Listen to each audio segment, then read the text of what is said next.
చిన్నప్పుడు కొట్టాల్సిన అమ్మ ఇప్పుడు పిలిపించి ఇస్త్రీ చీర వేసుకొని మరి కొడుతుండ్రా. బాక్సాఫీస్ దగ్గర సూపర్ స్టార్ మహేష్ బాబు, త్రివిక్రమ్ శ్రీనివాసుల కాంబినేషన్లో ఆడియన్స్ ముందుకు వచ్చిన లేటెస్ట్ మూవీనే గుంటూరు కారం. వరల్డ్ వైడ్గా 200కు పైగా థియేటర్లలో గ్రాండ్ రిలీజ్ను సొంతం చేసుకోగా 133 కోట్ల రేంజ్లో బ్రేక్ ఈవెన్ బరిలో దిగింది.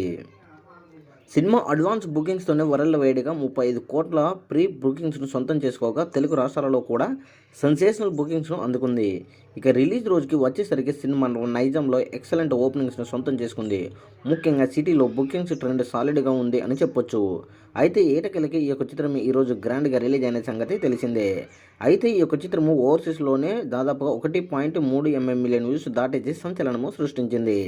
ఇక తెలుగు రాష్ట్రాలలో మరియు సినిమా బాక్సాఫీస్ దగ్గర బుకింగ్స్ పరంగా చూసుకుంటే అడ్వాన్స్ బుకింగ్స్ పరంగానే 30 కోట్లకు పైగా షేర్ను సొంతం చేసుకుంది.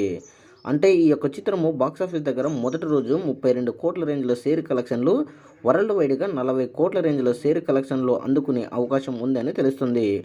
ఈవినింగ్ అండ్ నైట్ షోలకి బుకింగ్స్ పెరిగితే మటుకు బాక్సాఫీస్ దగ్గర 40 కోట్లకు పైగానే షేర్ కలెక్షన్లు సాధించే చిత్రంగా నిలుస్తుంది. గతంలో రిలీజ్ అయినటువంటి సాలార్ చిత్రము బాక్సాఫీస్ దగ్గర మొదటి రోజు 160 కోట్ల రేంజ్లో గ్రాస్ కలెక్షన్లు వచ్చినట్టు తెలిసిందే. అయితే మొత్తానికి ఈ యొక్క 2 సినిమాలు కూడా మొదటి రోజు బాక్సాఫీస్ దగ్గర 2 సినిమాలు ఊచకోత కోపించాయని తెలుస్తుంది. సో గుంటూరు కారం చిత్రము మొదటి రోజు 40 కోట్ల రేంజ్లో షేర్ కలెక్షన్లు, 60 కోట్లకు పైగా గ్రాస్ కలెక్షన్లు సాధించిన చిత్రంగా నిలుస్తుంది అని తెలుస్తుంది.